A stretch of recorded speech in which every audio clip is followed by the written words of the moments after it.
Hello friends, welcome back to my channel.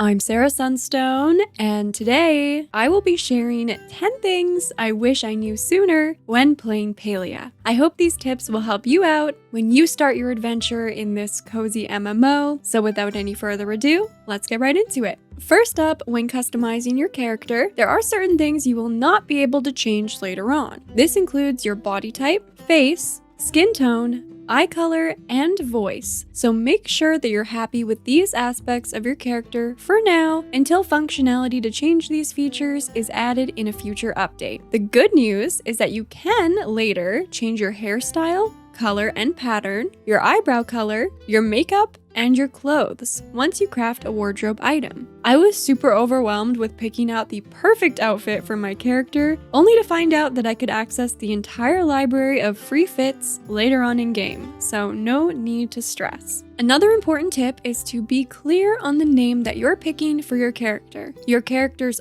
full name will be the name that displays above your head to other players and is what your friends will search up to find and add you. Whereas your character's nickname is what the villagers or NPCs of Palia will call you. So definitely learn from me and think about this ahead of time. I almost had all of the villagers calling me by my full name, which would have been a very formal experience for my time in Palia. Also, if you'd prefer to keep to yourself and don't want your name to be displayed at all when playing, you can actually go into settings and select streamer mode, whether or not you're actually a streamer, and then choose if you still want to have the chat on or turned off completely. This mode will also hide the names of your friends who are included in your party, so this could be a really useful feature if you'd like more privacy. This next tip I wish I knew sooner because I spent so much time running around with a literal axe in my hand, probably scaring off everyone in sight. I could not figure out how to put any of my tools away for what felt like the longest time, and it's actually very simple. You just press X to unequip any of your tools. You can also rearrange the layout of the tools in your tool wheel by pressing I to open up your user interface and then clicking and dragging the tools around to create whatever layout is most convenient for your personal playstyle and taste. Next up, for decorating your home plot in Palia, you can actually move furniture around in many different ways. The two main ways are either from ground level or from a bird's eye view, which you access by pressing H on your keyboard and is really useful for moving around larger items. Back at ground level, you just need to press Ctrl to enter decor mode and move around any items you've already placed. From this mode, you can also press the Z or Z key to move items more precisely without being locked to a grid at all. Further, if you want to put an item back into your pocket, just mouse over it while you're in the decor mode and press G on your keyboard. Also, don't worry about moving everything individually. If you have a stack of items, you can actually move them all at once simply by clicking the bottom item of the stack. This goes for your tent too. I literally put off starting my house build because I had to move my tent to find space for it, and I thought I would have to take out every individual item from the tent and then set it all back up,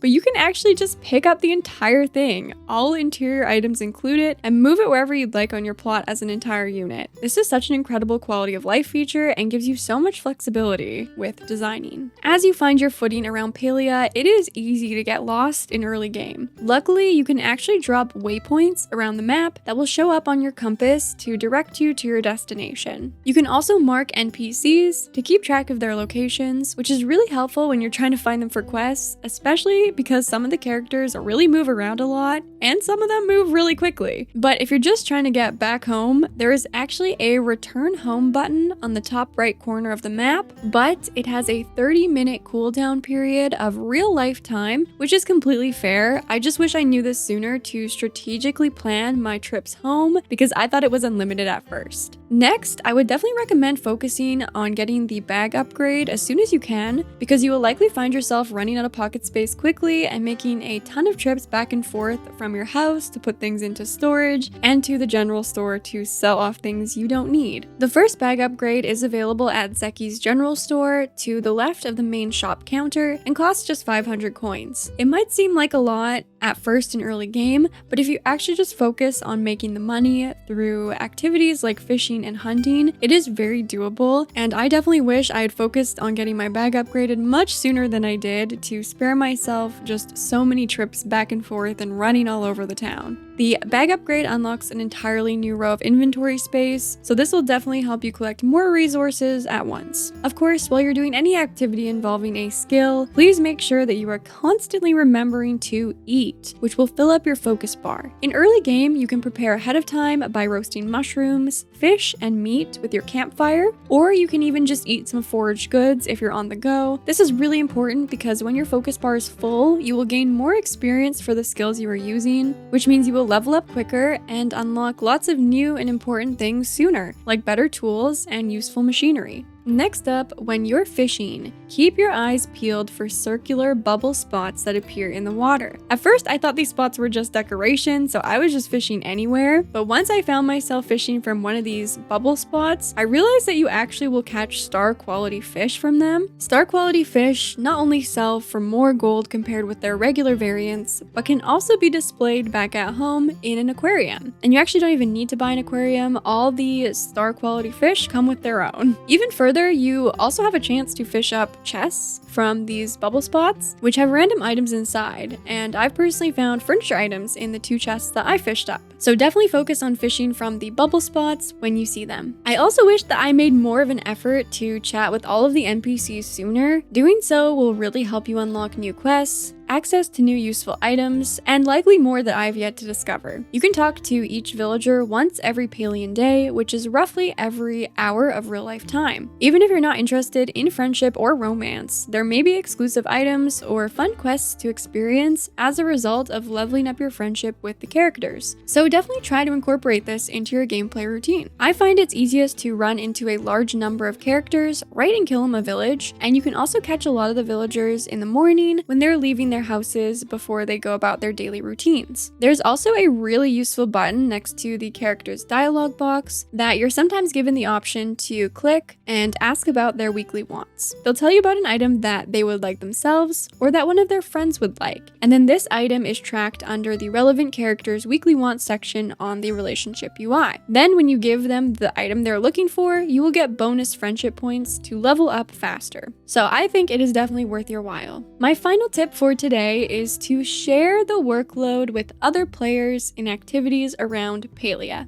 In the beginning, I spent a lot of time trying to gather resources all by myself, which took much longer to get all the materials I needed for quests and crafting. When you team up with your friends, everyone who interacts with an activity will get 100% of the loot, but you will each individually have less work to do, especially for activities like chopping down trees and mining rocks. Hunting Surnooks is also great in pairs if you time your shots together, because these creatures take 2 hits to down with the basic arrow in early game, so you won't need to chase them around the fields if you fire together. Same goes for tricky to catch bugs. If you throw your smoke bombs together at them, you'll be more likely to catch them with a single hit, and will both get the bug if you time it correctly. There are even trees glowing with purple flow that regenerate after each individual hit, and therefore actually require you to take them down with others. So work together with other players when you can. If you see someone running over to try and help out, just take a pause and let them take a hit of the resource as well. Don't be afraid that someone else will take all your loot, because it's all shared. Well, there you have it, friends. Those were 10 things I wish I knew sooner when playing Palia. Let me know down in the comments which of the tips that I shared today you found to be the most helpful. Anything and everything, you know I always love hearing from you. Be sure to give the video a like if you'd like me to share even more tips and tricks for this incredibly cozy and delightful game. And with all that being said,